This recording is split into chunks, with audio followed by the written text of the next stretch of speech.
Abby, you've described your upbringing as being restrictive. Can you tell me what you mean by that? Yeah, I would say first from a Western American perspective, the idea is that there was no access to internet, TV, movies, obviously not any shows or musicals or anything like that. Newspapers were restricted to pretty much community-based Yiddish, heavily censored newspapers. The same, like, it's sheltered in terms of ideas also. There's a lot that you don't know. Your whole world is just ultra-Orthodox Hasidic Jews. Until I was like 14, I didn't know that much about other people at all.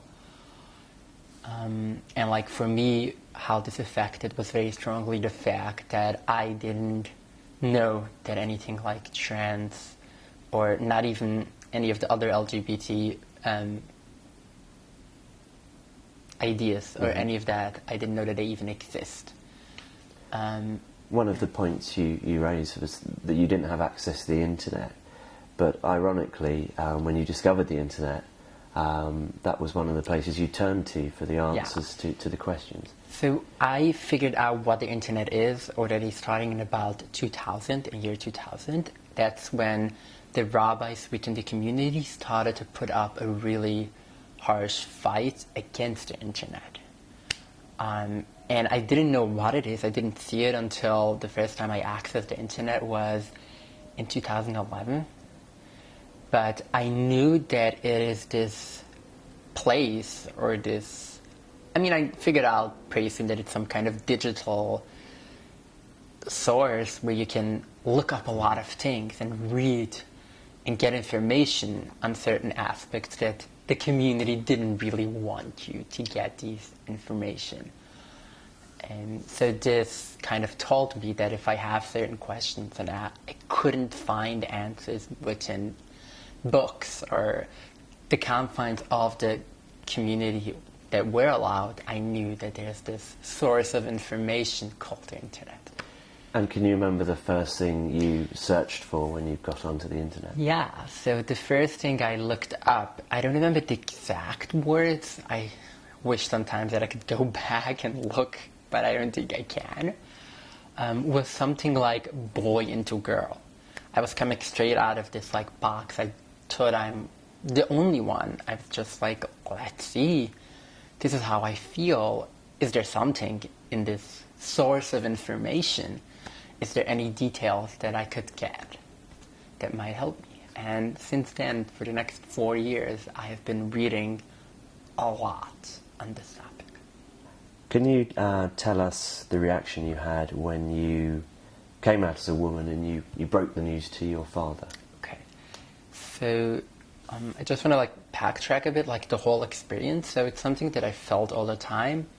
Until I was like 19, 20, when I find the internet, I find other people like that, I was convinced that I have to be crazy because what is this stupidity? Like, you feel like a woman, what does this even mean?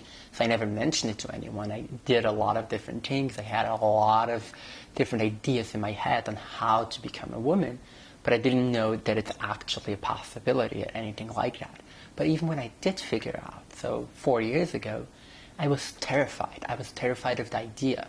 In as much as it started getting harder and harder. And as I mentioned in my blog, in June of 2013, I got to a point where I went online on an anonymous forum for trans people, and I wrote that that's it, I'm coming out. But nothing happened. Just, I went on for another 2.5 years without doing anything. So finally, last spring was the first time that I was told in my face by a professional what I knew all the time. But she gave it to me with, like, I would say, the medical terms of, like, you have gender dysphoria and you should deal with it. And she also told me that running away is not going to make it go away. And from her experience, it only gets worse. That was totally true over the summer. I kind of tried to stay afloat over the summer, but it started getting really, really hard. And so finally in September 4th, I started hormones. And starting from August, when I made a decision that I'm going to start, that I'm doing the transition, I was slowly coming out to more and more people, first to like a therapist from Footsteps that I was involved with, then really close friends slowly in school and from other places, people that I knew. About 4 weeks ago, I came out to my housemates, the 27 of them. So it was like getting more and more out there. And then it got to a point where I felt like I'm ready to go public, to come out. And it was also at that point where I started getting contacted by more and more people, because I had a blog already. It was anonymous, no one knew who I was, but I had a blog, and I started getting contacted by people who said that they struggle with similar things. So I saw there is a need. We have to do something about it. We have to raise awareness about it. So I decided, okay, I'm going to try to do what I can. I'm going to come out, but I wanted to talk to my father first. And so that my relationship with my father in the last 4 years, and with my parents and family in general, has been really like weird, I would say.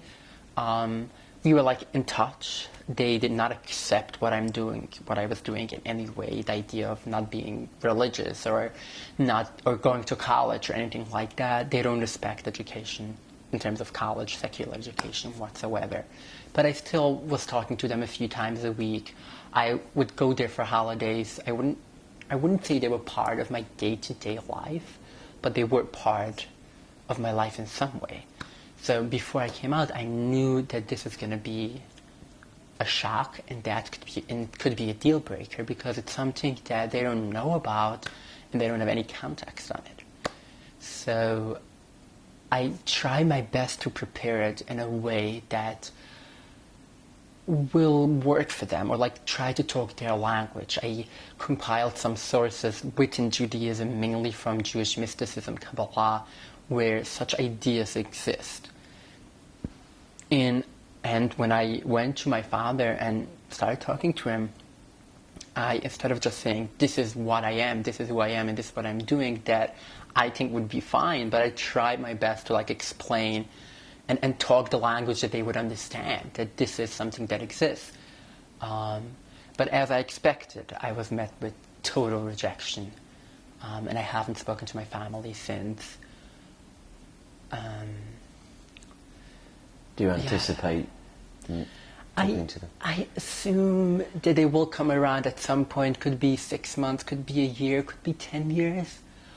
I don't know. I can't really say. I mean, I do know people who transitioned 20 years ago who still don't, not necessarily from such sheltered religious background, and they still don't have the families to reject them. From the other side, there's more and more people, and specifically the more people talk about it, and the more there's visibility, there are more and more families who support, or at least in some ways accept, people of their families who transition.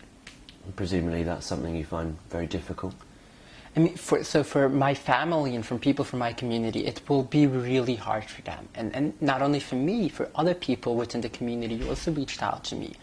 It's really hard for the community by now to face it. Hopefully the more people talk about it and the more there's awareness about it, people will get easier with the idea and know what's going on, understand it better, and hopefully come around easier.